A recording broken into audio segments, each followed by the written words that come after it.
Capítulo 4. El amor en el matrimonio. 89. Todo lo dicho no basta para manifestar el evangelio del matrimonio y de la familia si no nos detenemos especialmente a hablar de amor. Porque no podremos alentar un camino de fidelidad y de entrega recíproca si no estimulamos el crecimiento, la consolidación y la profundización del amor conyugal y familiar. En efecto, la gracia del sacramento del matrimonio está destinada ante todo a perfeccionar el amor de los cónyuges. 104. También aquí se aplica que, podría tener fe como para mover montañas. Si no tengo amor, no soy nada. Podría repartir en limosnas todo lo que tengo y aún dejarme quemar vivo. Si no tengo amor, de nada me sirve. 1 Cor 13, 2, 3. Pero la palabra amor, una de las más utilizadas, aparece muchas veces desfigurada. 105. Nuestro amor cotidiano. 90. En el así llamado himno de la caridad escrito por San Pablo, vemos algunas características del amor verdadero.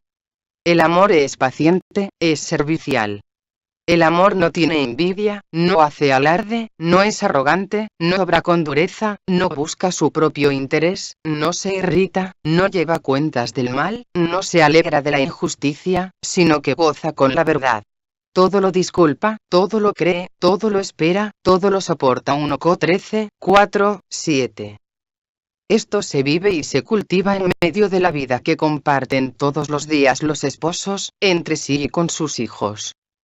Por eso es valioso detenerse a precisar el sentido de las expresiones de este texto, para intentar una aplicación a la existencia concreta de cada familia. Paciencia. 91. La primera expresión utilizada es macrotimei. La traducción no es simplemente que todo lo soporta, porque esa idea está expresada al final del V7. El sentido se toma de la traducción griega del Antiguo Testamento, donde dice que Dios es lento a la ira. Ex 34,6. NM 14, 18. Se muestra cuando la persona no se deja llevar por los impulsos y evita agredir. Es una cualidad del Dios de la alianza que convoca a su imitación también dentro de la vida familiar. Los textos en los que Pablo usa este término se deben leer con el trasfondo del libro de la sabiduría, compárese 11, 23, 12, 2, 15, 18. Al mismo tiempo que se alaba la moderación de Dios para dar espacio al arrepentimiento, se insiste en su poder que se manifiesta cuando actúa con misericordia. La paciencia de Dios es ejercicio de la misericordia con el pecador y manifiesta el verdadero poder. 92. Tener paciencia no es dejar que nos maltraten continuamente, o tolerar agresiones físicas, o permitir que nos traten como objetos. El problema es cuando exigimos que las relaciones sean celestiales o que las personas sean perfectas, o cuando nos colocamos en el centro y esperamos que solo se cumpla la propia voluntad. Entonces todo nos impacienta, todo nos lleva a reaccionar con agresividad. Si no cultivamos la paciencia, siempre tendremos excusas para responder con ira, y finalmente nos convertiremos en personas que no saben convivir, antisociales, incapaces de postergar los impulsos, y la familia se volverá un campo de batalla. Por eso, la palabra de Dios nos exhorta: desterrad de vosotros la amargura, la ira, los enfados e insultos y toda la maldad. F 4, 31. Esta paciencia se afianza cuando reconozco que el otro también tiene derecho a vivir en esta tierra junto a mí, así como es. No importa si es un estorbo para mí, si altera mis planes, si me molesta con su modo de ser o con sus ideas, si no es todo lo que yo esperaba. El amor tiene siempre un sentido de profunda compasión que lleva a aceptar al otro como parte de este mundo, también cuando actúa de un modo diferente a lo que yo desearía. Actitud de servicio. 93. Sigue la palabra Christeuetai, que es única en toda la Biblia, derivada de Christos, persona buena, que muestra su bondad en sus obras. Pero, por el lugar en que está, en estricto paralelismo con el verbo precedente, es un complemento suyo. Así, Pablo quiere aclarar que la paciencia nombrada en primer lugar no es una postura totalmente pasiva, sino que está acompañada por una actividad, por una reacción dinámica y creativa ante los demás. indica que el amor beneficia y promueve a los demás. Por eso se traduce como servicial. 94. En todo el texto se ve que Pablo quiere insistir en que el amor no es solo un sentimiento, sino que se debe entender en el sentido que tiene el verbo amar en hebreo. Es hacer el bien. Como decía San Ignacio de Loyola, el amor se debe poner más en las obras que en las palabras. 106. Así puede mostrar toda su fecundidad, y nos permite experimentar la felicidad de dar, la nobleza y la grandeza de donarse sobreabundantemente, sin medir, sin reclamar pagos, por el solo gusto de dar y de servir. Sanando la envidia. 95. Luego se rechaza como contraria al amor una actitud expresada como celos, envidia. Significa que en el amor no hay lugar para sentir malestar por el bien de otro, compárese HCH 7,9. 17,5. La envidia es una tristeza por el bien ajeno, que muestra que no nos interesa la felicidad de los demás, ya que estamos exclusivamente concentrados en el propio bienestar. Mientras el amor nos hace salir de nosotros mismos, la envidia nos lleva a centrarnos en el propio yo. El verdadero amor valora los logros ajenos, no los siente como una amenaza, y se libera del sabor amargo de la envidia. Acepta que cada uno tiene dones diferentes y distintos caminos en la vida. Entonces, procura descubrir su propio camino para ser feliz, dejando que los demás encuentren el suyo. 96. En definitiva, se trata de cumplir aquello que pedían los dos últimos mandamientos de la ley de Dios. No codiciarás los bienes de tu prójimo. No codiciarás la mujer de tu prójimo, ni su esclavo, ni su esclava, ni su buey, ni su asno, ni nada que sea de él. 20:17. El amor nos lleva a una sentida valoración de cada ser humano, reconociendo su derecho a la felicidad. Amo a esa persona, la miro con la mirada de Dios Padre, que nos regala todo para que lo disfrutemos. 1 Tm 6:17, y entonces acepto en mi interior que pueda disfrutar de un buen momento. Esta misma raíz del amor, en todo caso, es lo que me lleva a rechazar la injusticia de que algunos tengan demasiado y otros no tengan nada, o lo que me mueve a buscar que también los descartables de la sociedad puedan vivir un poco de alegría. Pero eso no es envidia, sino deseos de equidad. Sin hacer alarde ni agrandarse. 97. Sigue el término perperuotai, que indica la vanagloria, el ansia de mostrarse como superior para impresionar a otros con una actitud pedante y algo agresiva. Quien ama, no solo evita hablar demasiado de sí mismo, sino que además, porque está centrado en los demás, sabe ubicarse en su lugar sin pretender ser el centro. La palabra siguiente fisiuntai es muy semejante, porque indica que el amor no es arrogante. Literalmente expresa que no se agranda ante los demás, e indica algo más sutil. No es solo una obsesión por mostrar las propias cualidades, sino que además se pierde el sentido de la realidad. Se considera más grande de lo que es, porque se cree más espiritual o sabio. Pablo usa este verbo otras veces, por ejemplo para decir que la ciencia hincha, el amor en cambio edifica. 8,1. Es decir, algunos se creen grandes porque saben más que los demás, y se dedican a exigirles y a controlarlos, cuando en realidad lo que nos hace grandes es el amor que comprende, cuida, protege al débil. En otro versículo también lo aplica para criticar a los que se agrandan. Compárese 1 Cor 4:18, pero en realidad tienen más palabrería que verdadero poder del Espíritu. Compárese 1 Cor 4:19. 98. Es importante que los cristianos vivan esto en su modo de tratar a los familiares poco formados en la fe, frágiles o menos firmes en sus convicciones. A veces ocurre lo contrario. Los supuestamente más adelantados dentro de su familia, se vuelven arrogantes e insoportables. La actitud de humildad aparece aquí como algo que es parte del amor, porque para poder comprender, disculpar o servir a los demás de corazón, es indispensable sanar el orgullo y cultivar la humildad. Jesús recordaba a sus discípulos que en el mundo del poder cada uno trata de dominar a otro, y por eso les dice: no ha de ser así entre vosotros. Mt 20:26. La lógica del amor cristiano no es la de quien se siente más que otros y necesita hacerles sentir su poder, sino que el que quiera ser el primero entre vosotros, que sea vuestro servidor. Mt 20, 27. En la vida familiar no puede reinar la lógica del dominio de unos sobre otros, o la competición para ver quién es más inteligente o poderoso, porque esa lógica acaba con el amor. También para la familia es este consejo: tened sentimientos de humildad unos con otros, porque Dios resiste a los soberbios, pero da su gracia a los humildes. 1 P 5,5. Amabilidad. 99. Amar también es volverse amable, y allí toma sentido la palabra asgemonei. Quiere indicar que el amor no obra con rudeza, no actúa de modo descortés, no es duro en el trato. Sus modos, sus palabras, sus gestos, son agradables y no ásperos ni rígidos. Detesta hacer sufrir a los demás. La cortesía es una escuela de sensibilidad y desinterés, que exige a la persona cultivar su mente y sus sentidos, aprender a sentir, hablar y, en ciertos momentos, a callar. 107. Ser amable no es un estilo que un cristiano puede elegir o rechazar. Como parte de las exigencias irrenunciables del amor, todo ser humano está obligado a ser afable con los que lo rodean. 108.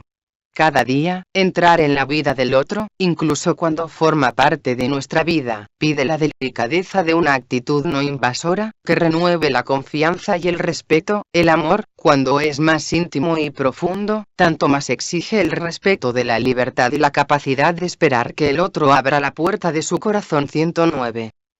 100. Para disponerse a un verdadero encuentro con el otro, se requiere una mirada amable puesta en él. Esto no es posible cuando reina un pesimismo que destaca defectos y errores ajenos, quizás para compensar los propios complejos. Una mirada amable permite que no nos detengamos tanto en sus límites, y así podamos tolerarlo y unirnos en un proyecto común, aunque seamos diferentes. El amor amable genera vínculos, cultiva lazos, crea nuevas redes de integración, construye una trama social firme. Así se protege a sí mismo, ya que sin sentido de pertenencia no se puede sostener una entrega por los demás, cada uno termina buscando solo su conveniencia y la convivencia se torna imposible. Una persona antisocial cree que los demás existen para satisfacer sus necesidades, y que cuando lo hacen solo cumplen con su deber. Por lo tanto, no hay lugar para la amabilidad del amor y su lenguaje. El que ama es capaz de decir palabras de aliento, que reconfortan, que fortalecen, que consuelan, que estimulan. Veamos, por ejemplo, algunas palabras que decía Jesús a las personas. Ánimo, hijo. Mt 9,2. Qué grande es tu fe. Mt 15, 28. Levántate. Mc 5, 41. Vete en paz. LC 7, 50. No tengáis miedo. Mt 14, 27. No son palabras que humillan, que entristecen, que irritan, que desprecian. En la familia hay que aprender este lenguaje amable de Jesús. Desprendimiento. 101. Hemos dicho muchas veces que para amar a los demás primero hay que amarse a sí mismo. Sin embargo, este himno al amor afirma que el amor no busca su propio interés, o no busca lo que es de él. También se usa esta expresión en otro texto. No os encerréis en vuestros intereses, sino buscad todos el interés de los demás. FLP 2,4. Ante una afirmación tan clara de las Escrituras, hay que evitar darle prioridad al amor a sí mismo como si fuera más noble que el don de sí a los demás. Una cierta prioridad del amor a sí mismo solo puede entenderse como una condición psicológica, en cuanto quien es incapaz de amarse a sí mismo encuentra dificultades para amar a los demás. El que es tacaño consigo mismo, ¿con quién será generoso? Nadie peor que el avaro consigo mismo. Sí. 14, 5, 6. 102. Pero el mismo Santo Tomás de Aquino ha explicado que pertenece más a la caridad querer amar que querer ser amado. 110. Y que, de hecho, las madres, que son las que más aman, buscan más amar que ser amadas. 111. Por eso, el amor puede ir más allá de la justicia y desbordarse gratis, sin esperar nada a cambio. LC 6:35, hasta llegar al amor más grande, que es dar la vida por los demás. JN 15:13.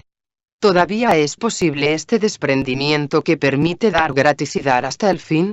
Seguramente es posible, porque es lo que pide el Evangelio. Lo que habéis recibido gratis, dadlo gratis. MT 10,8.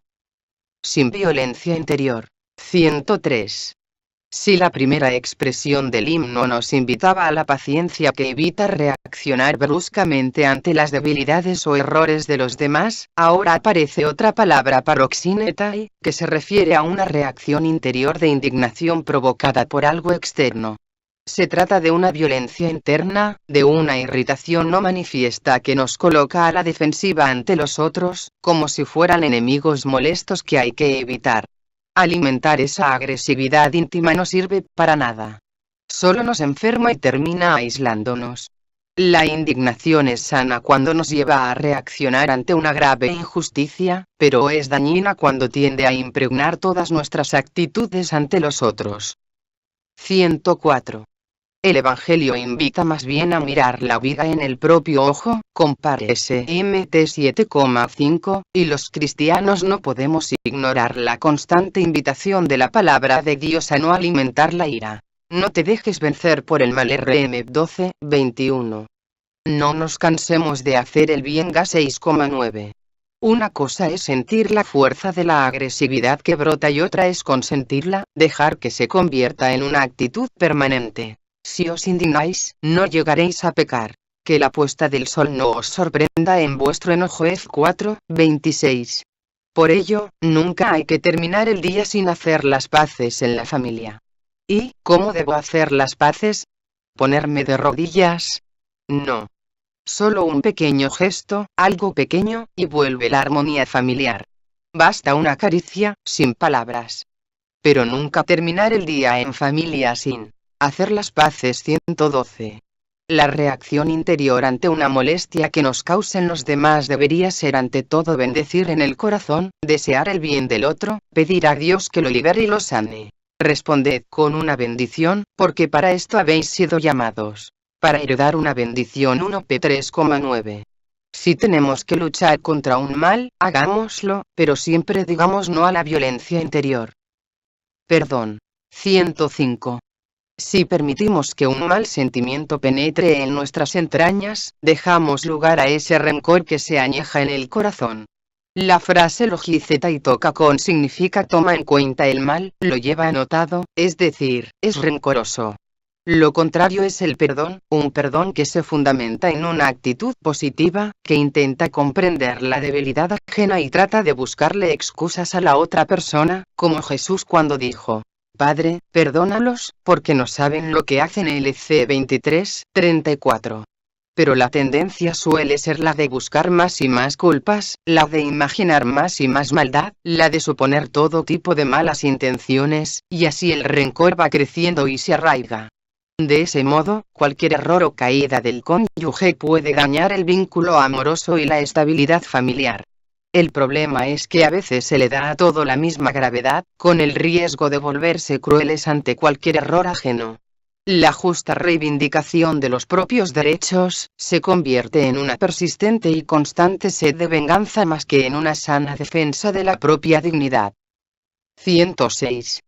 Cuando hemos sido ofendidos o desilusionados, el perdón es posible y deseable, pero nadie dice que sea fácil.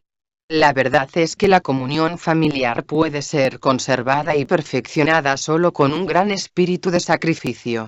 Exige, en efecto, una pronta y generosa disponibilidad de todos y cada uno a la comprensión, a la tolerancia, al perdón, a la reconciliación.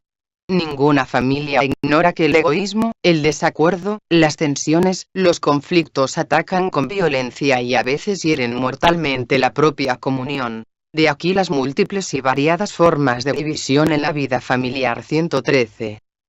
107. Hoy sabemos que para poder perdonar necesitamos pasar por la experiencia liberadora de comprendernos y perdonarnos a nosotros mismos. Tantas veces nuestros errores, o la mirada crítica de las personas que amamos, nos han llevado a perder el cariño hacia nosotros mismos. Eso hace que terminemos guardándonos de los otros, escapando del afecto, llenándonos de temores en las relaciones interpersonales. Entonces, poder culpar a otros se convierte en un falso alivio. Hace falta orar con la propia historia, aceptarse a sí mismo, saber convivir con las propias limitaciones, e incluso perdonarse, para poder tener esa misma actitud con los demás. 108. Pero esto supone la experiencia de ser perdonados por Dios, justificados gratuitamente y no por nuestros méritos. Fuimos alcanzados por un amor previo a toda obra nuestra, que siempre da una nueva oportunidad, promueve y estimula. Si aceptamos que el amor de Dios es incondicional, que el cariño del Padre no se debe comprar ni pagar, entonces podremos amar más allá de todo, perdonar a los demás aun cuando hayan sido injustos con nosotros.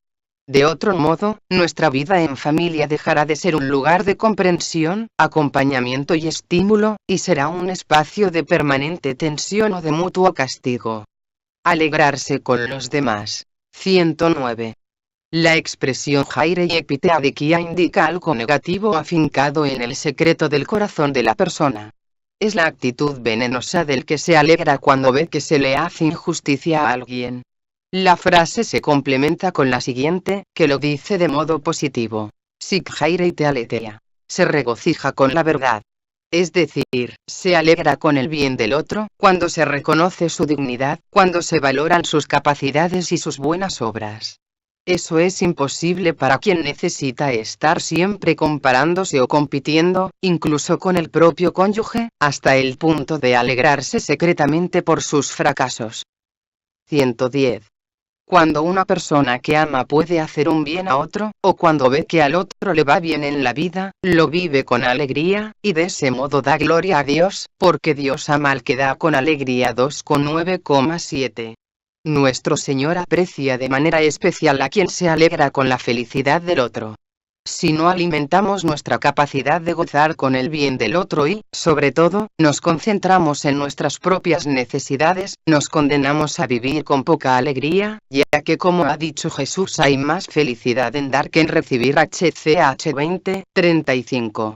La familia debe ser siempre el lugar donde alguien, que logra algo bueno en la vida, sabe que allí lo van a celebrar con él. Disculpa todo. 111. El elenco se completa con 4 expresiones que hablan de una totalidad. Todo. Disculpa todo, cree todo, espera todo, soporta todo. De este modo, se remarca con fuerza el dinamismo contracultural del amor, capaz de hacerle frente a cualquier cosa que pueda amenazarlo. 112. En primer lugar se dice que todo lo disculpa panta estege. Se diferencia de no tiene en cuenta el mal, porque este término tiene que ver con el uso de la lengua. Puede significar guardar silencio sobre lo malo que puede haber en otra persona.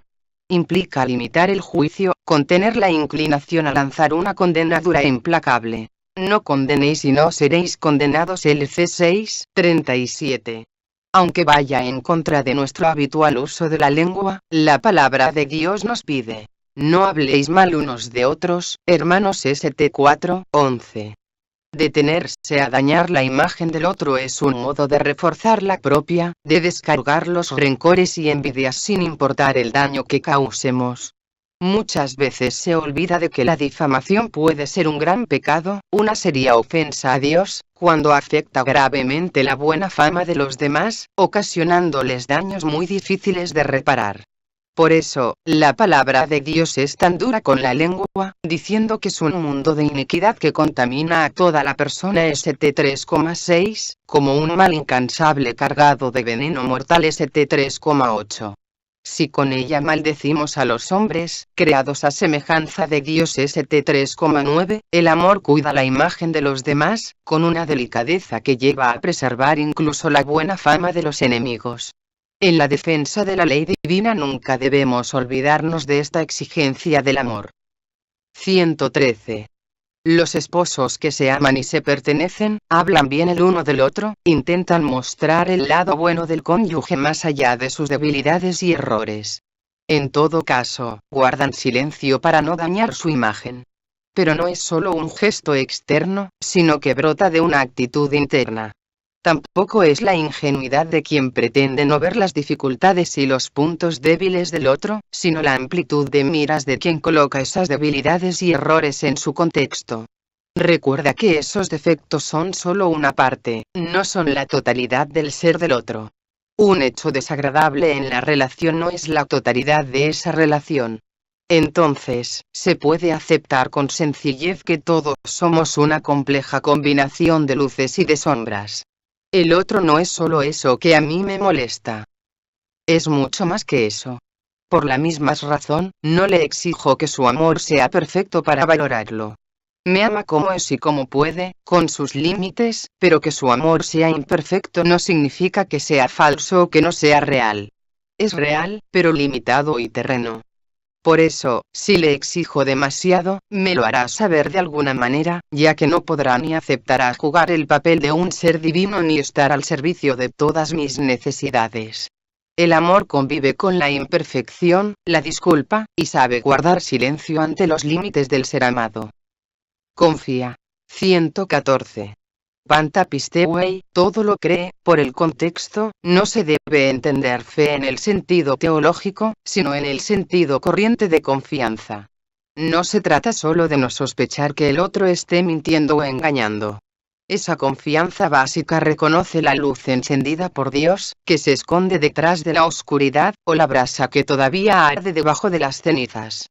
115. Esta misma confianza hace posible una relación de libertad.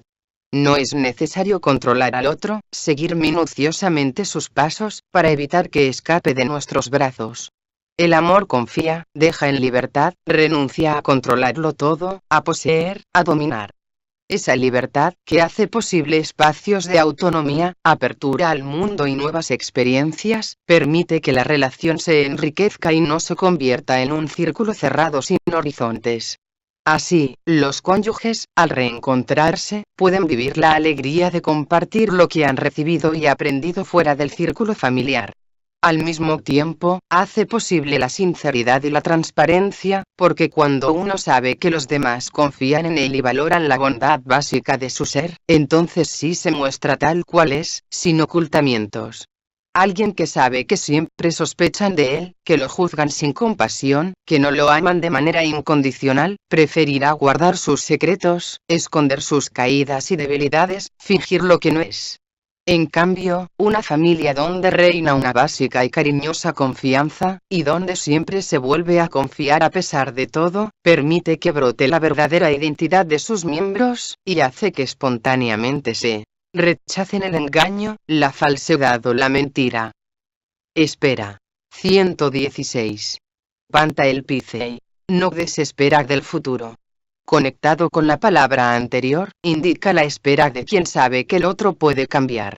Siempre espera que sea posible una maduración, un sorpresivo brote de belleza, que las potencialidades más ocultas de su ser germinen algún día. No significa que todo vaya a cambiar en esta vida.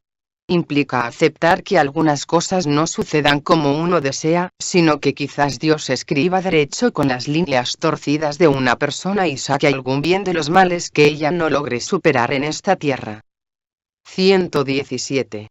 Aquí se hace presente la esperanza en todo su sentido, porque incluye la certeza de una vida más allá de la muerte. Esa persona, con todas sus debilidades, está llamada a la plenitud del cielo. Allí, completamente transformada por la resurrección de Cristo, ya no existirán sus fragilidades, sus oscuridades ni sus patologías. Allí el verdadero ser de esa persona brillará con toda su potencia de bien y de hermosura. Eso también nos permite, en medio de las molestias de esta tierra, contemplar a esa persona con una mirada sobrenatural, a la luz de la esperanza, y esperar esa plenitud que un día recibirá en el reino celestial, aunque ahora no sea visible. Soporta todo. 118. Panta Hipomene significa que sobrelleva con espíritu positivo todas las contrariedades. Es mantenerse firme en medio de un ambiente hostil. No consiste solo en tolerar algunas cosas molestas, sino en algo más amplio. una resistencia dinámica y constante, capaz de superar cualquier desafío. Es amor a pesar de todo, aun cuando todo el contexto invite a otra cosa. Manifiesta una cuota de heroísmo tozudo, de potencia en contra de toda corriente negativa, una opción por el bien que nada puede derribar. Esto me recuerda a aquellas palabras de Martin Luther King, cuando volvía a optar por el amor fraterno aún en medio de las peores persecuciones y humillaciones. La persona que más te odia, tiene algo bueno en él. Incluso la nación que más odia, tiene algo bueno en ella. Incluso la raza que más odia, tiene algo bueno en ella. Y cuando llegas al punto en que miras el rostro de cada hombre y ves muy dentro de él lo que la religión llama la imagen de Dios, comienzas a amarlo a pesar de. No importa lo que haga, ves la imagen de Dios allí. Hay un elemento de bondad del que nunca puedes deshacerte. Otra manera para amar a tu enemigo es esta. Cuando se presenta la oportunidad para que derrotes a tu enemigo, ese es el momento en que debes decidir no hacerlo. Cuando te elevas al nivel del amor, de su gran belleza y poder, lo único que buscas derrotar es los sistemas malignos. A las personas atrapadas en ese sistema, las amas, pero tratas de derrotar ese sistema. Odio por odio solo intensifica la existencia del odio y del mal en el universo. Si yo te golpeo y tú me golpeas, y te devuelvo el golpe y tú me lo devuelves, y así sucesivamente, es evidente que se llega hasta el infinito. Simplemente nunca termina. En algún lugar, alguien debe tener un poco de sentido, y esa es la persona fuerte.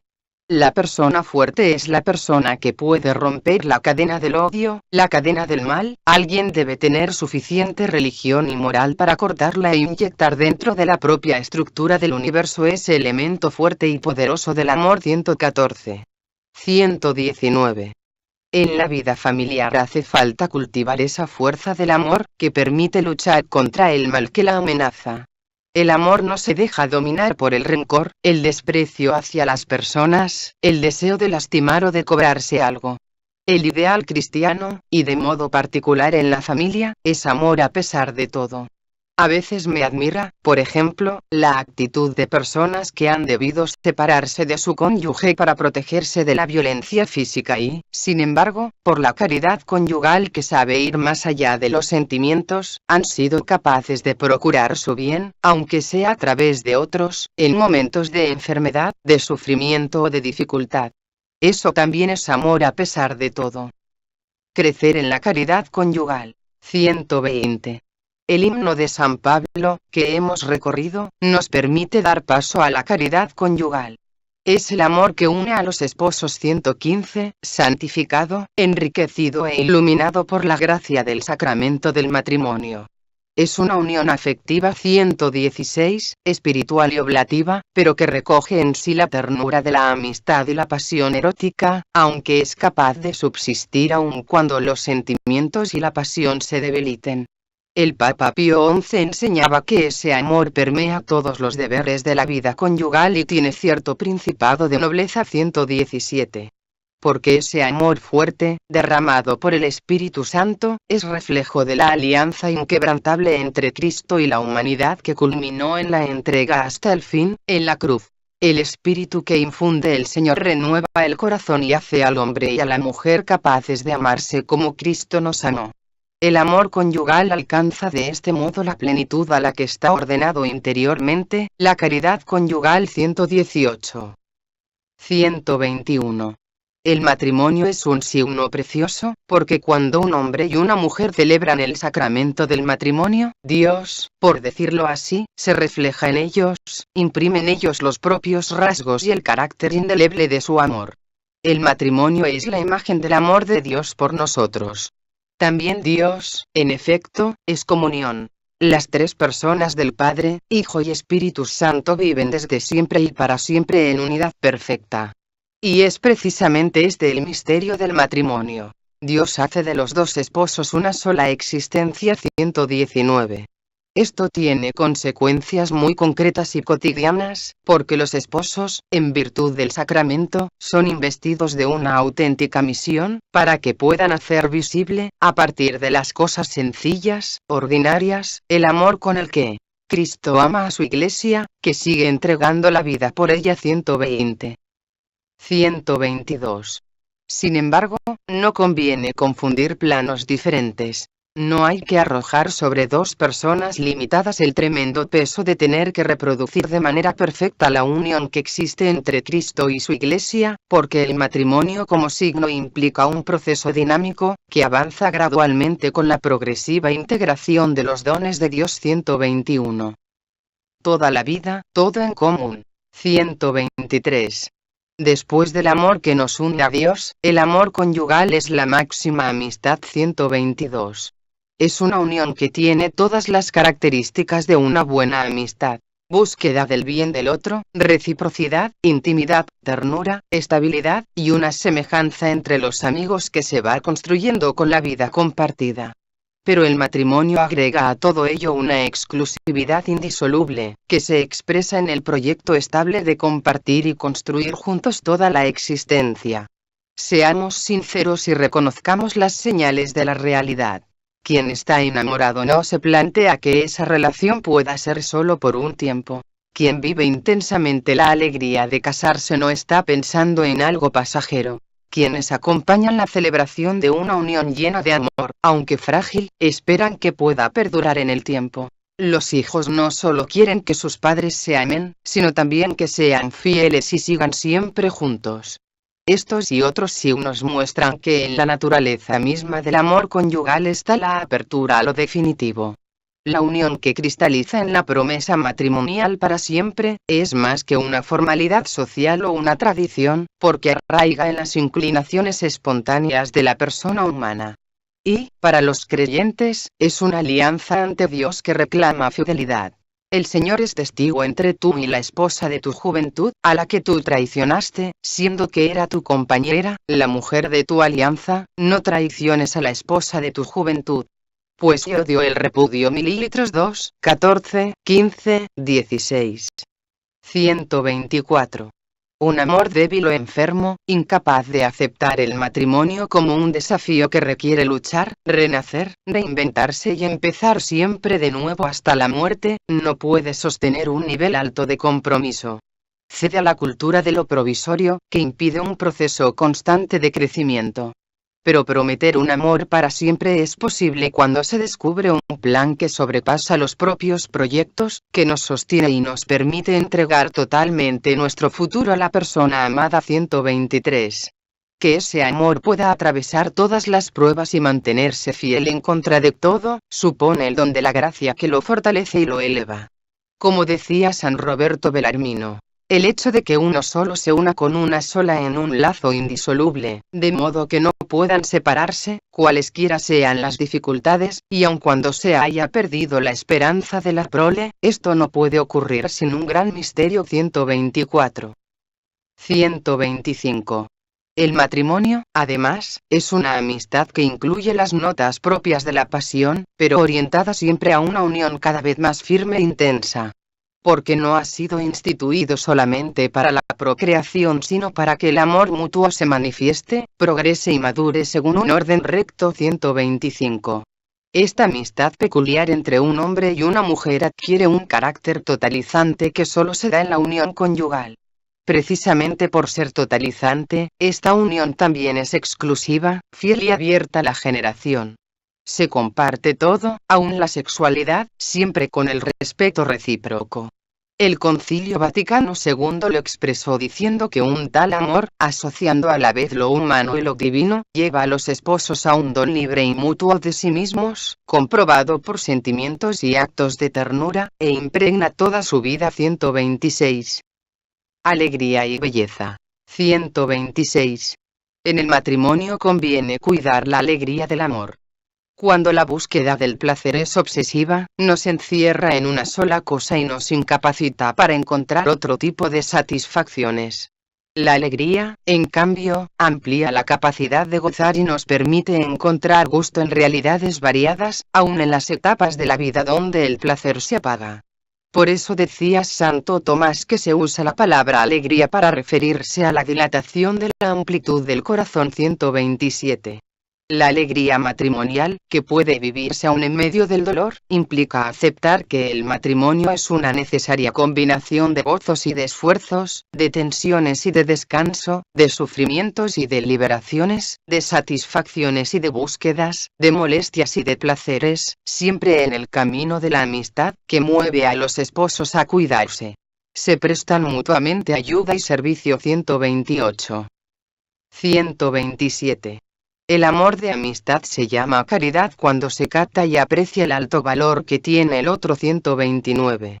La belleza, el alto valor del otro, que no coincide con sus atractivos físicos o psicológicos, nos permite gustar lo sagrado de su persona, sin la imperiosa necesidad de poseerlo. En la sociedad de consumo el sentido estético se empobrece, y así se apaga la alegría. Todo está para ser comprado, poseído o consumido. También las personas. La ternura, en cambio, es una manifestación de este amor que se libera del deseo de la posesión egoísta. Nos lleva a vibrar ante una persona con un inmenso respeto y con un cierto temor de hacerle daño o de quitarle su libertad. El amor al otro implica ese gusto de contemplar y valorar lo bello y sagrado de su ser personal, que existe más allá de mis necesidades. Esto me permite buscar su bien también cuando sé que no puede ser mío o cuando se ha vuelto físicamente desagradable, agresivo o molesto. Por eso, del amor por el cual a uno le es grata otra persona depende que le dé algo gratis. 130. 128. La experiencia estética del amor se expresa en esa mirada que contempla al otro como un fin en sí mismo, aunque esté enfermo, viejo o privado de atractivos sensibles. La mirada que valora tiene una enorme importancia, y retacearla suele hacer daño.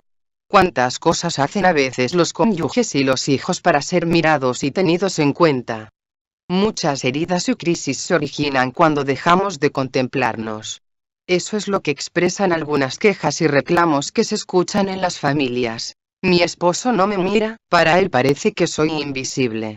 Por favor, mírame cuando te hablo.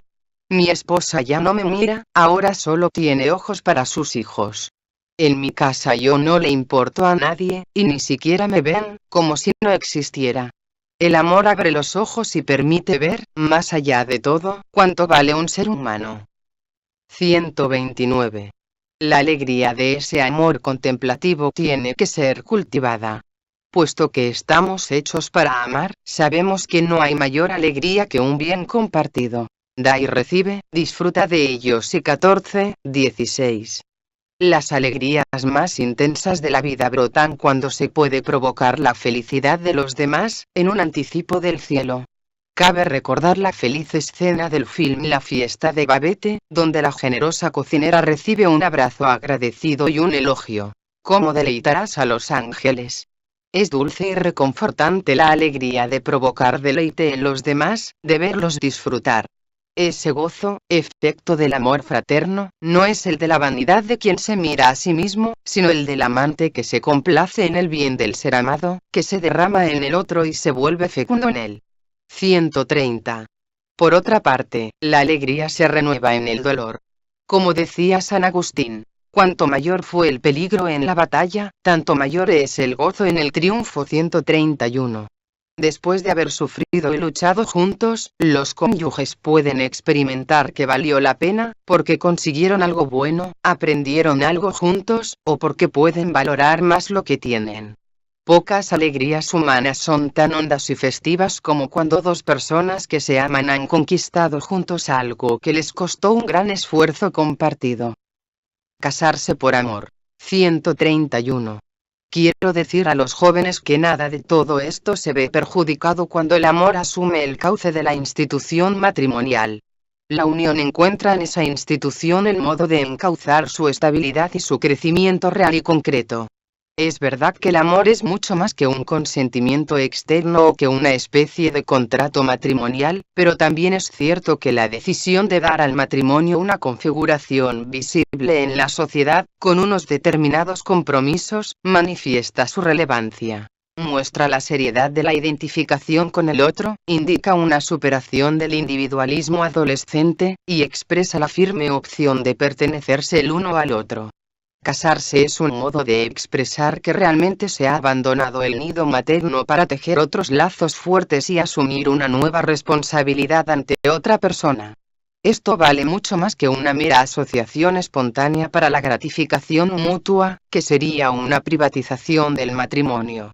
El matrimonio como institución social es protección y cauce para el compromiso mutuo, para la maduración del amor, para que la opción por el otro crezca en solidez, concretización y profundidad, y a su vez para que pueda cumplir su misión en la sociedad. Por eso, el matrimonio va más allá de toda moda pasajera y persiste. Su esencia está arraigada en la naturaleza misma de la persona humana y de su carácter social. Implica una serie de obligaciones, pero que brotan del mismo amor, de un amor tan decidido y generoso que es capaz de arriesgar el futuro. 132. Optar por el matrimonio de esta manera, expresa la decisión real y efectiva de convertir dos caminos en un único camino, pase lo que pase y a pesar de cualquier desafío. Por la seriedad que tiene este compromiso público de amor, no puede ser una decisión apresurada, pero por esa misma razón tampoco se la puede postergar indefinidamente. Comprometerse con otro de un modo exclusivo y definitivo siempre tiene una cuota de riesgo y de osada apuesta. El rechazo de asumir este compromiso es egoísta, interesado, mezquino, no acaba de reconocer los derechos del otro y no termina de presentarlo a la sociedad como digno de ser amado incondicionalmente. Por otro lado, quienes están verdaderamente enamorados tienden a manifestar a los otros su amor. El amor concretizado en un matrimonio contraído ante los demás, con todos los compromisos que se derivan de esta institucionalización, es manifestación y resguardo de un sí que se da sin reservas y sin restricciones. Ese sí es decirle al otro que siempre podrá confiar, que no será abandonado cuando pierda atractivo, cuando haya dificultades o cuando se ofrezcan nuevas opciones de placer o de intereses egoístas. Amor que se manifiesta y crece. 133. El amor de amistad unifica todos los aspectos de la vida matrimonial, y ayuda a los miembros de la familia a seguir adelante en todas las etapas. Por eso, los gestos que expresan ese amor deben ser constantemente cultivados, sin mezquindad, llenos de palabras generosas. En la familia es necesario usar 3 palabras. Quisiera repetirlo.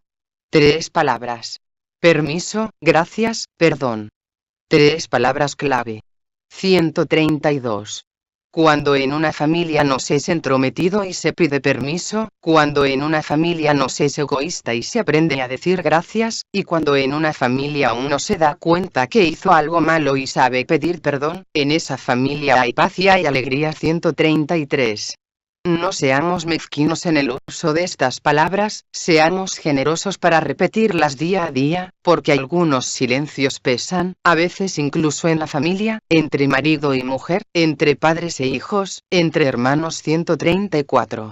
En cambio, las palabras adecuadas, dichas en el momento justo, protegen y alimentan el amor día tras día. 134. Todo esto se realiza en un camino de permanente crecimiento. Esta forma tan particular de amor que es el matrimonio, está llamada a una constante maduración, porque hay que aplicarle siempre aquello que Santo Tomás de Aquino decía de la caridad. La caridad, en razón de su naturaleza, no tiene límite de aumento, ya que es una participación de la infinita caridad, que es el Espíritu Santo, tampoco por parte del sujeto se le puede prefijar un límite, porque al crecer la caridad, sobrecrece también la capacidad para un aumento superior. 135. San Pablo exhortaba con fuerza: que el Señor os haga progresar y sobreabundar en el amor de unos con otros. 1 Ts 3:12. Y añade: en cuanto al amor mutuo, os exhortamos, hermanos, a que sigáis progresando más y más. 1 Ts 4:9-10. Más y más. El amor matrimonial no se cuida ante todo hablando de la indisolubilidad como una obligación, o repitiendo una doctrina, sino afianzándolo gracias a un crecimiento constante bajo el impulso de la gracia.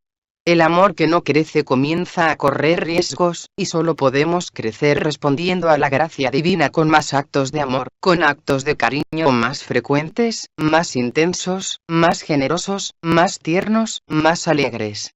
El marido y la mujer experimentando el sentido de su unidad y lográndola más plenamente cada día. 136. El don del amor divino que se derrama en los esposos es al mismo tiempo un llamado a un constante desarrollo de ese regalo de la gracia. 135. ¿No hacen bien algunas fantasías sobre un amor idílico y perfecto, privado así de todo estímulo para crecer? Una idea celestial del amor terreno olvida que lo mejor es lo que todavía no ha sido alcanzado, el vino madurado con el tiempo. Como recordaron los obispos de Chile, no existen las familias perfectas que nos propone la propaganda falaz y consumista. En ellas no pasan los años, no existe la enfermedad, el dolor ni la muerte. La propaganda consumista muestra una fantasía que nada tiene que ver con la realidad que deben afrontar, en el día a día, los jefes y jefas de hogar. 137. Es más sano aceptar con realismo los límites, los desafíos o la imperfección, y escuchar el llamado a crecer juntos, a madurar el amor y a cultivar la solidez de la unión, pase lo que pase. Diálogo. 136. El diálogo es una forma privilegiada e indispensable de vivir, expresar y madurar el amor en la vida matrimonial y familiar. Pero supone un largo y esforzado aprendizaje. Varones y mujeres, adultos y jóvenes, tienen maneras distintas de comunicarse, usan un lenguaje diferente, se mueven con otros códigos.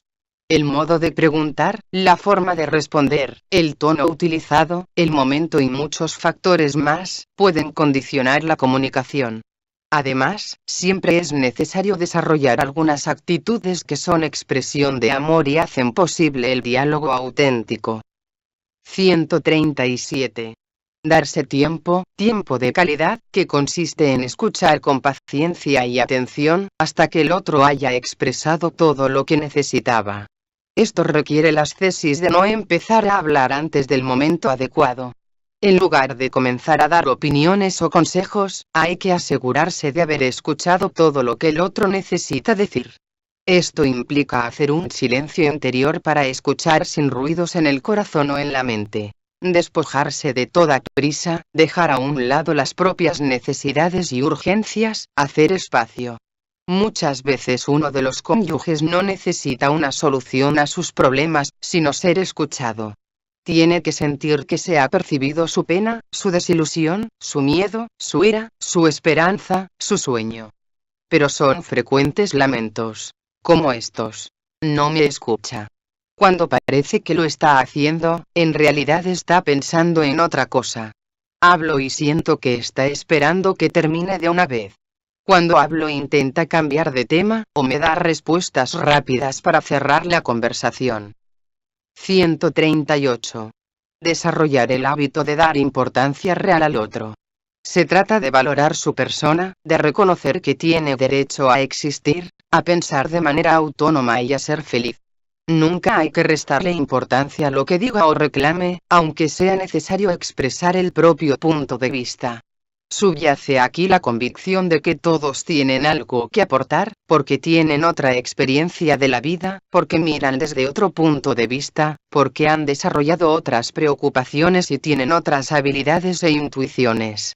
Es posible reconocer la verdad del otro, el valor de sus preocupaciones más hondas y el trasfondo de lo que dice, incluso detrás de palabras agresivas. Para ello hay que tratar de ponerse en su lugar e interpretar el fondo de su corazón, detectar lo que le apasiona, y tomar esa pasión como punto de partida para profundizar en el diálogo. 139. Amplitud mental, para no encerrarse con obsesión en unas pocas ideas, y flexibilidad para poder modificar o completar las propias opiniones. Es posible que, de mi pensamiento y del pensamiento del otro pueda surgir una nueva síntesis que nos enriquezca a los dos. La unidad a la que hay que aspirar no es uniformidad, sino una unidad en la diversidad, o una diversidad reconciliada. En ese estilo enriquecedor de comunión fraterna, los diferentes se encuentran, se respetan y se valoran, pero manteniendo diversos matices y acentos que enriquecen el bien común. Hace falta liberarse de la obligación de ser iguales. También se necesita astucia para advertir a tiempo las interferencias que puedan aparecer, de manera que no destruyan un proceso de diálogo. Por ejemplo, reconocer los malos sentimientos que vayan surgiendo y relativizarlos para que no perjudiquen la comunicación. Es importante la capacidad de expresar lo que uno siente sin lastimar. Utilizar un lenguaje y un modo de hablar que pueda ser más fácilmente aceptado o tolerado por el otro, aunque el contenido sea exigente.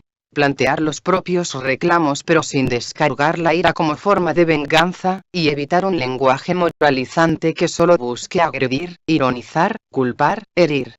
Muchas discusiones en la pareja no son por cuestiones muy graves. A veces se trata de cosas pequeñas, poco trascendentes, pero lo que altera los ánimos es el modo de decirlas o la actitud que se asume en el diálogo. 140. Tener gestos de preocupación por el otro y demostraciones de afecto. El amor supera las peores barreras. Cuando se puede amar a alguien, o cuando nos sentimos amados por él, logramos entender mejor lo que quiere expresar y hacernos entender. Superar la fragilidad que nos lleva a tenerle miedo al otro, como si fuera un competidor. Es muy importante fundar la propia seguridad en opciones profundas, convicciones o valores, y no en ganar una discusión o en que nos den la razón. 141. Finalmente, reconozcamos que para que el diálogo valga la pena hay que tener algo que decir, y eso requiere una riqueza interior que se alimenta en la lectura, la reflexión personal, la oración y la apertura a la sociedad. De otro modo, las conversaciones se vuelven aburridas e inconsistentes. Cuando ninguno de los cónyuges se cultiva y no existe una variedad de relaciones con otras personas, la vida familiar se vuelve endogámica y el diálogo se empobrece. Amor apasionado. 142. El Concilio Vaticano II enseña que este amor conyugal abarca el bien de toda la persona, y, por tanto, puede enriquecer con una dignidad peculiar las expresiones del cuerpo y del espíritu, y ennoblecerlas como signos especiales de la amistad conyugal. 138. Por algo será que un amor sin placer ni pasión no es suficiente para simbolizar la unión del corazón humano con Dios. Todos los místicos han afirmado que el amor sobrenatural y el amor celeste encuentran los símbolos que buscan en el amor matrimonial, más que en la amistad, más que en el sentimiento filial o en la dedicación a una causa. Y el motivo está justamente en su totalidad. 139. ¿Por qué entonces no detenernos a hablar de los sentimientos y de la sexualidad en el matrimonio? El mundo de las emociones. 143. Deseos, sentimientos, emociones, eso que los clásicos llamaban pasiones, tienen un lugar importante en el matrimonio. Se producen cuando otro se hace presente y se manifiesta en la propia vida. Es propio de todo ser viviente tender hacia otra cosa, y esta tendencia tiene siempre señales afectivas básicas. El placer o el dolor, la alegría o la pena, la ternura o el temor. Son el presupuesto de la actividad psicológica más elemental. El ser humano es un viviente de esta tierra, y todo lo que hace y busca está cargado de pasiones. 144. Jesús, como verdadero hombre, vivía las cosas con una carga de emotividad. Por eso le dolía el rechazo de Jerusalén, compare SMT 23:37, y esta situación le arrancaba lágrimas, compare SLC 19:41. También se compadecía ante el sufrimiento de la gente, compare SMC 6:34. Viendo llorar a los demás, se conmovía y se turbaba, compárese JN 11:33, y él mismo lloraba la muerte de un amigo, compárese JN 11:35. Estas manifestaciones de su sensibilidad mostraban hasta qué punto su corazón humano estaba abierto a los demás. 145. Experimentar una emoción no es algo moralmente bueno ni malo en sí mismo. 140. Comenzar a sentir deseo o rechazo no es pecaminoso ni reprochable. Lo que es bueno o malo es el acto que uno realice movido o acompañado por una pasión. Pero si los sentimientos son promovidos, buscados y, a causa de ellos, cometemos malas acciones, el mal está en la decisión de alimentarlos y en los actos malos que se sigan. En la misma línea, sentir gusto por alguien no significa de por sí que sea un bien. Si con ese gusto yo busco que esa persona se convierta en mi esclava, el sentimiento estará al servicio de mi egoísmo. Creer que somos buenos solo porque sentimos cosas es un tremendo engaño. Hay personas que se sienten capaces de un gran amor solo porque tienen una gran necesidad de afecto, pero no saben luchar por la felicidad de los demás y viven encerrados en sus propios deseos. En ese caso, los sentimientos distraen de los grandes valores y ocultan un egocentrismo que no hace posible cultivar una vida sana y feliz en familia. 146. Por otra parte, si una pasión acompaña al acto libre, puede manifestar la profundidad de esa opción. El amor matrimonial lleva a procurar que toda la vida emotiva se convierta en un bien para la familia, les esté al servicio de la vida en común. La madurez llega a una familia cuando la vida emotiva de sus miembros se transforma en una sensibilidad que no domina ni oscurece las grandes opciones y los valores, sino que sigue a su libertad. 141, brota de ella, la enriquece, la embellece y la hace más armoniosa para bien de todos. Dios ama el gozo de sus hijos. 147. Esto requiere un camino pedagógico, un proceso que incluye renuncias. Es una convicción de la Iglesia que muchas veces ha sido rechazada, como si fuera enemiga de la felicidad humana. Benedicto XVI recogía este cuestionamiento con gran claridad. La Iglesia, con sus preceptos y prohibiciones, ¿no convierte acaso en amargo lo más hermoso de la vida? ¿No pone quizás carteles de prohibición precisamente allí donde la alegría, predispuesta en nosotros por el Creador, nos ofrece una felicidad que nos hace pregustar algo de lo divino? 142. Pero él respondía que, si bien no han faltado exageraciones o ascetismos desviados en el cristianismo, la enseñanza oficial de la Iglesia, fiel a las Escrituras, no rechazó el eros como tal, sino que declaró guerra a su desviación destructora, puesto que la falsa divinización del eros, lo priva de su dignidad divina y lo deshumaniza. 143. 148. La educación de la emotividad y del instinto es necesaria, y para ello a veces es indispensable ponerse algún límite. El exceso, el descontrol, la obsesión por un solo tipo de placeres, terminan por debilitar y enfermar al placer mismo. 144, y dañan la vida de la familia. De verdad se puede hacer un hermoso camino con las pasiones, lo cual significa orientarlas cada vez más en un proyecto de autodonación y de plena realización de sí mismo, que enriquece las relaciones interpersonales en el seno familiar. No implica renunciar a instantes de intenso gozo. 145, sino asumirlos como entretejidos con otros momentos de entrega generosa, de espera paciente, de cansancio inevitable, de esfuerzo por un ideal. La vida en familia es todo eso y merece ser vivida entera. 149. Algunas corrientes espirituales insisten en eliminar el deseo para liberarse del dolor. Pero nosotros creemos que Dios ama el gozo del ser humano, que Él creó todo para que lo disfrutemos. 1 Tm 6, 17. Dejemos brotar la alegría ante su ternura cuando nos propone: hijo, trátate bien, no te prives de pasar un día feliz. Si 14, 11, 14. Un matrimonio también responde a la voluntad de Dios siguiendo esta invitación bíblica. Alégrate en el día feliz. Co 7, 14. La cuestión es tener la libertad para aceptar que el placer encuentre otras formas de expresión en los distintos momentos de la vida, de acuerdo con las necesidades del amor mutuo. En ese sentido, se puede acoger la propuesta de algunos maestros orientales que insisten en ampliar la consciencia, para no quedar presos en una experiencia muy limitada que nos cierre las perspectivas. Esa ampliación de la consciencia no es la negación o destrucción del deseo, sino su dilatación y su perfeccionamiento. Dimensión erótica del amor. 150. Todo esto nos lleva a hablar de la vida sexual del matrimonio. Dios mismo creó la sexualidad, que es un regalo maravilloso para sus criaturas. Cuando se la cultiva y se evita su descontrol, es para impedir que se produzca el empobrecimiento de un valor auténtico. 146.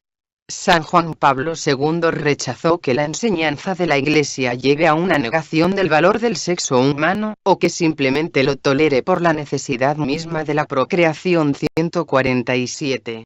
La necesidad sexual de los esposos no es objeto de menosprecio, y no se trata en modo alguno de poner en cuestión esa necesidad. 148. 151. A quienes temen que en la educación de las pasiones y de la sexualidad se perjudique la espontaneidad del amor sexuado, San Juan Pablo II les respondía que el ser humano está llamado a la plena y madura espontaneidad de las relaciones, que es el fruto gradual del discernimiento de los impulsos del propio corazón. 149. Es algo que se conquista, ya que todo ser humano debe aprender con perseverancia y coherencia lo que es el significado del cuerpo. 150. La sexualidad no es un recurso para gratificar o entretener, ya que es un lenguaje interpersonal donde el otro es tomado en serio, con su sagrado e inviolable valor. Así, el corazón humano se hace partícipe, por decirlo así, de otra espontaneidad. 151. En este contexto, el erotismo aparece como manifestación específicamente humana de la sexualidad. En él se puede encontrar el significado esponsalicio del cuerpo y la auténtica dignidad del don. 152. En sus catequesis sobre la teología del cuerpo humano, enseñó que la corporeidad sexuada es no solo fuente de fecundidad y procreación, sino que posee la capacidad de expresar el amor. Ese amor precisamente en el que el hombre persona se convierte en don. 153. El más sano erotismo, si bien está unido a una búsqueda de placer, supone la admiración, y por eso puede humanizar los impulsos. 152. Entonces, de ninguna manera podemos entender la dimensión erótica del amor como un mal permitido o como un peso a tolerar por el bien de la familia, sino como don de Dios que embellece el encuentro de los esposos. Siendo una pasión sublimada por un amor que admira la dignidad del otro, llega a ser una plena y limpísima afirmación amorosa, que nos muestra de qué maravillas es capaz el corazón humano y así, por un momento, se siente que la existencia humana ha sido un éxito. 154. Violencia y manipulación. 153.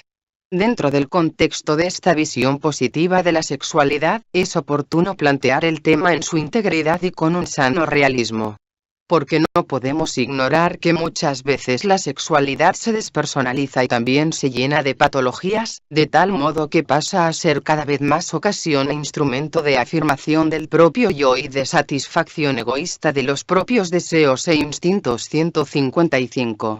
En esta época se vuelve muy riesgoso que la sexualidad también sea poseída por el espíritu venenoso del usa y tira. El cuerpo del otro es con frecuencia manipulado, como una cosa que se retiene mientras brinda satisfacción y se desprecia cuando pierde atractivo. ¿Acaso se pueden ignorar o disimular las constantes formas de dominio, prepotencia, abuso, perversión y violencia sexual, que son producto de una desviación del significado de la sexualidad y que sepultan la dignidad de los demás y el llamado al amor debajo de una oscura búsqueda de sí mismo? 154. No está de más recordar que, aun dentro del matrimonio, la sexualidad puede convertirse en fuente de sufrimiento y de manipulación. Por eso tenemos que reafirmar con claridad que un acto conyugal impuesto al cónyuge sin considerar su situación actual y sus legítimos deseos, no es un verdadero acto de amor. Y prescinde por tanto de una exigencia del recto orden moral en las relaciones entre los esposos. 156.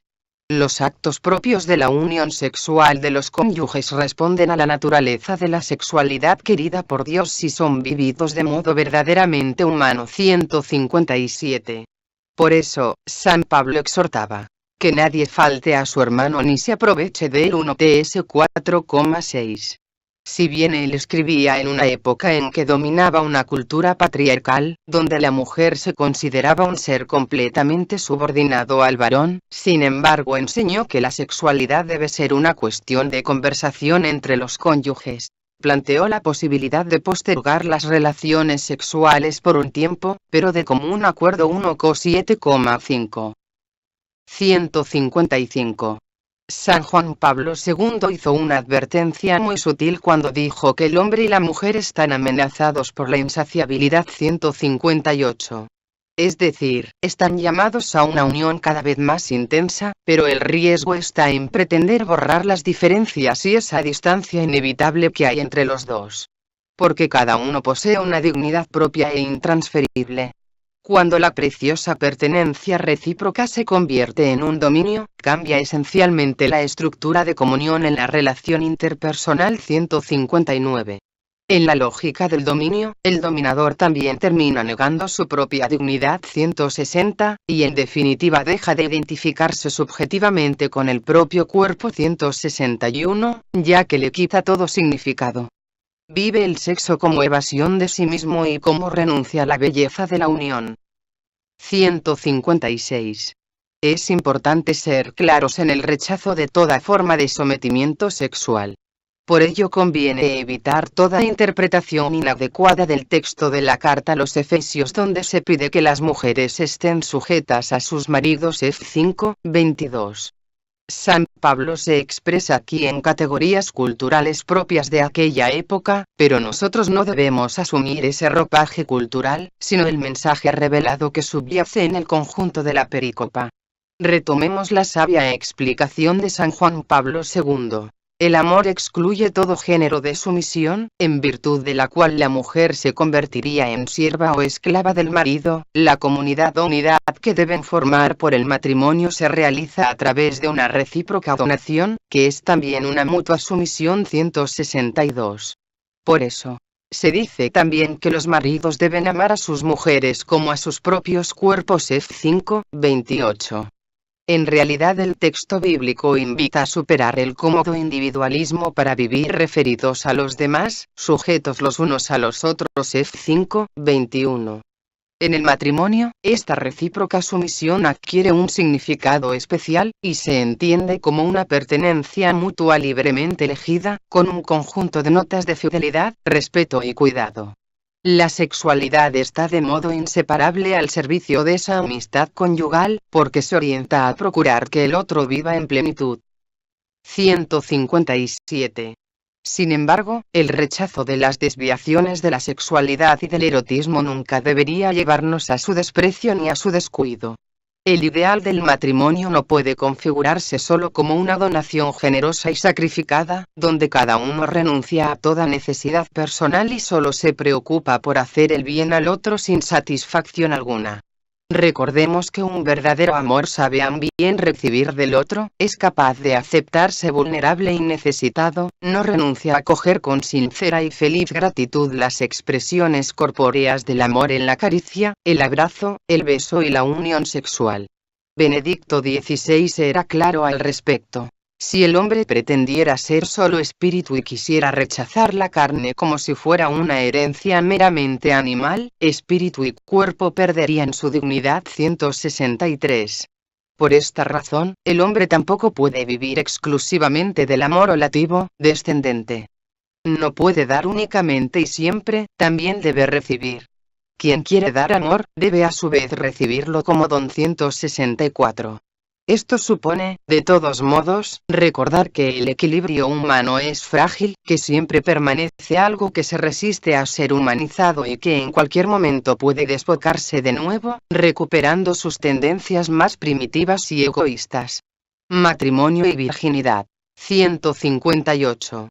Muchas personas que viven sin casarse, no solo se dedican a su familia de origen, sino que a menudo cumplen grandes servicios en su círculo de amigos, en la comunidad eclesial y en la vida profesional. Muchos, asimismo, ponen sus talentos al servicio de la comunidad cristiana bajo la forma de la caridad y el voluntariado. Luego están los que no se casan porque consagran su vida por amor a Cristo y a los hermanos. Su dedicación enriquece extraordinariamente a la familia, en la iglesia y en la sociedad. 165. 159. La virginidad es una forma de amar. Como signo, nos recuerda la premura del reino, la urgencia de entregarse al servicio evangelizador sin reservas, compárese 1 Cor 7, 32, y es un reflejo de la plenitud del cielo donde ni los hombres se casarán ni las mujeres tomarán esposo. Mt 22, 30. San Pablo la recomendaba porque esperaba un pronto regreso de Jesucristo, y quería que todos se concentraran solo en la evangelización. El momento es apremiante. 1 Cor 7, 29. Sin embargo, dejaba claro que era una opinión personal o un deseo suyo, compárese 1 Cor 7, 6, 8, y no un pedido de Cristo. No tengo precepto del Señor. 1 Cor 7, 25. Al mismo tiempo, reconocía el valor de los diferentes llamados. Cada cual tiene su propio don de Dios, unos de un modo y otros de otro. 1 Cor 7,7. En este sentido, San Juan Pablo II dijo que los textos bíblicos no dan fundamento ni para sostener la inferioridad del matrimonio, ni la superioridad de la virginidad o del celibato. 166 en razón de la abstención sexual. Más que hablar de la superioridad de la virginidad en todo sentido, parece adecuado mostrar que los distintos estados de vida se complementan, de tal manera que uno puede ser más perfecto en algún sentido y otro puede serlo desde otro punto de vista. Alejandro de Ales, por ejemplo, expresaba que, en un sentido, el matrimonio puede considerarse superior a los demás sacramentos, porque simboliza algo tan grande como la unión de Cristo con la Iglesia o la unión de la naturaleza divina con la humana. 167. 160. Por lo tanto, no se trata de disminuir el valor del matrimonio en beneficio de la continencia. 168, y no hay base alguna para una supuesta contraposición. Sí, de acuerdo con una cierta tradición teológica, se habla del estado de perfección, status perfectionis, se hace no a causa de la continencia misma, sino con relación al conjunto de la vida fundada sobre los consejos evangélicos. 169. Pero una persona casada puede vivir la caridad en un altísimo grado. Entonces, llega a esa perfección que brota de la caridad, mediante la fidelidad al espíritu de esos consejos. Esta perfección es posible y accesible a cada uno de los hombres. 170. 161. La virginidad tiene el valor simbólico del amor que no necesita poseer al otro, y refleja así la libertad del reino de los cielos. Es una invitación a los esposos para que vivan su amor conyugal en la perspectiva del amor definitivo a Cristo, como un camino común hacia la plenitud del reino. A su vez, el amor de los esposos tiene otros valores simbólicos. Por una parte, es un peculiar reflejo de la Trinidad. La Trinidad es unidad plena, pero en la cual existe también la distinción. Además, la familia es un signo cristológico, porque manifiesta la cercanía de Dios que comparte la vida del ser humano uniéndose a Él en la encarnación, en la cruz y en la resurrección. Cada cónyuge se hace una sola carne con el otro y se ofrece a sí mismo para compartirlo todo con Él hasta el fin. Mientras la virginidad es un signo escatológico de Cristo resucitado, el matrimonio es un signo histórico para los que caminamos en la tierra, un signo del Cristo terreno que aceptó unirse a nosotros y se entregó hasta darnos su sangre. La virginidad y el matrimonio son, y deben ser, formas diferentes de amar, porque el hombre no puede vivir sin amor. Él permanece para sí mismo un ser incomprensible, su vida está privada de sentido si no se le revela el amor. 171. 162. El celibato corre el peligro de ser una cómoda soledad, que da libertad para moverse con autonomía, para cambiar de lugares, de tareas y de opciones, para disponer del propio dinero, para frecuentar personas diversas según la atracción del momento. En ese caso, resplandece el testimonio de las personas casadas. Quienes han sido llamados a la virginidad pueden encontrar en algunos matrimonios un signo claro de la generosa e inquebrantable fidelidad de Dios a su alianza, que estimule sus corazones a una disponibilidad más concreta y oblativa. Porque hay personas casadas que mantienen su fidelidad cuando su cónyuge se ha vuelto físicamente desagradable, o cuando no satisface las propias necesidades, a pesar de que muchas ofertas inviten a la infidelidad o al abandono. Una mujer puede cuidar a su esposo enfermo y allí, junto a la cruz, vuelve a dar el sí de su amor hasta la muerte. En ese amor se manifiesta de un modo deslumbrante la dignidad del amante, dignidad como reflejo de la caridad, puesto que es propio de la caridad amar, más que ser amado. 172. También podemos advertir en muchas familias una capacidad de servicio oblativo y tierno ante hijos difíciles e incluso desagradecidos. Esto hace de esos padres un signo del amor libre y desinteresado de Jesús. Todo esto se convierte en una invitación a las personas célibes para que vivan su entrega por el reino con mayor generosidad y disponibilidad.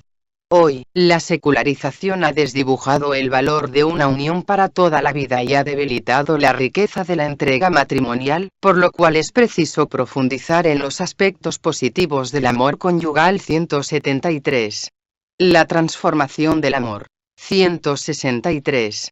La prolongación de la vida hace que se produzca algo que no era común en otros tiempos. La relación íntima y la pertenencia mutua deben conservarse por 4, 5 o 6 décadas, y esto se convierte en una necesidad de volver a elegirse una y otra vez. Quizás el cónyuge ya no está apasionado por un deseo sexual intenso que le mueva hacia la otra persona, pero siente el placer de pertenecerle y que le pertenezca, de saber que no está solo, de tener un cómplice, que conoce todo de su vida y de su historia y que comparte todo. Es el compañero en el camino de la vida con quien se pueden enfrentar las dificultades y disfrutar las cosas lindas. Eso también produce una satisfacción que acompaña al querer propio del amor conyugal. No podemos prometernos tener los mismos sentimientos durante toda la vida. En cambio, sí podemos tener un proyecto común estable, comprometernos a amarnos y a vivir unidos hasta que la muerte nos separe, y vivir siempre una rica intimidad. El amor que nos prometemos supera toda emoción, sentimiento o estado de ánimo, aunque pueda incluirlos. Es un querer más hondo, con una decisión del corazón que involucra toda la existencia.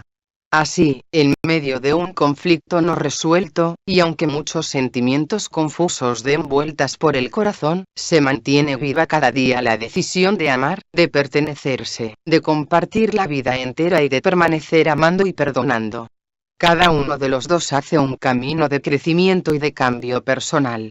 En medio de ese camino, el amor celebra cada paso y cada nueva etapa. 164. En la historia de un matrimonio, la apariencia física cambia, pero esto no es razón para que la atracción amorosa se debilite. Alguien se enamora de una persona entera con una identidad propia, no solo de un cuerpo, aunque ese cuerpo, más allá del desgaste del tiempo, nunca deje de expresar de algún modo esa identidad personal que ha cautivado el corazón.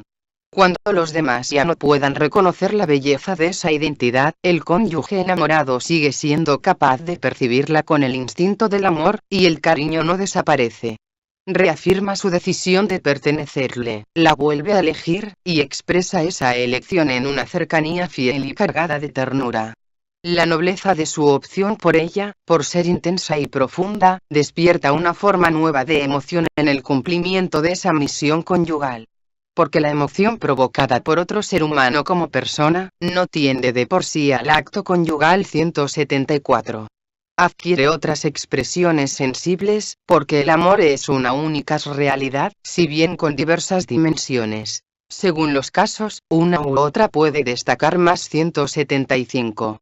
El vínculo encuentra nuevas modalidades y exige la decisión de volver a amasarlo una y otra vez. Pero no solo para conservarlo, sino para desarrollarlo. Es el camino de construirse día a día.